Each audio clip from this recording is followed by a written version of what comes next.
ഇതുപോലെ കുറച്ച് cardboards cut ചെയ്തെടുത്തിട്ടുണ്ടെങ്കിൽ നമുക്ക് ഇതുപോലത്തെ ഒരു ഡസ്റ്റ് ഡെക്കോർ ഉണ്ടാക്കിയെടുക്കുക. നമുക്ക് ഗിഫ്റ്റായിട്ടും കൊടുക്കാം. ഇപ്പോൾ എന്തായാലും വാലന്റൈൻസ് ഡേ ഒക്കെ ആണല്ലോ വരുന്നത്, അപ്പോൾ നമുക്ക് ഇങ്ങനൊരു സംഭവം ഉണ്ടാക്കാം.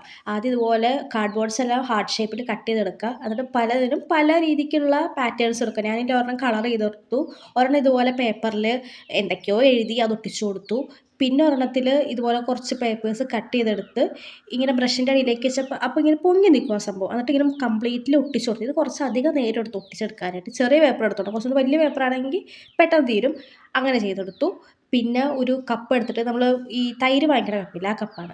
ആ കപ്പ് എടുത്തിട്ട് അത് കംപ്ലീറ്റ് ആയിട്ട് റിബൺ ചുറ്റി കൊടുത്തു. പിന്നെ ഒരു ബോയും കൂടി വെച്ച് കൊടുത്തു. എന്നിട്ട് പിന്നെ ഇനി അതെല്ലാം കൂടി ഒരു വടിയിൽ ഒന്ന് ഒട്ടിച്ചു കൊടുക്കണം. എന്നാലും നമുക്ക് ആ കപ്പിലേക്കൊന്ന് കുത്തി നിർത്താൻ പറ്റുള്ളൂ. ആ കുത്തി നിർത്താൻ വേണ്ടിയിട്ട് അതിൻ്റെ അകത്തേക്ക് ഒരു തെർമോക്കോളും കൂടി വെച്ച് കൊടുത്തു. തെർമോക്കോൾ വെക്കണതിൽ ക്ലേ ഉണ്ടെങ്കിൽ അതായാലും മതി.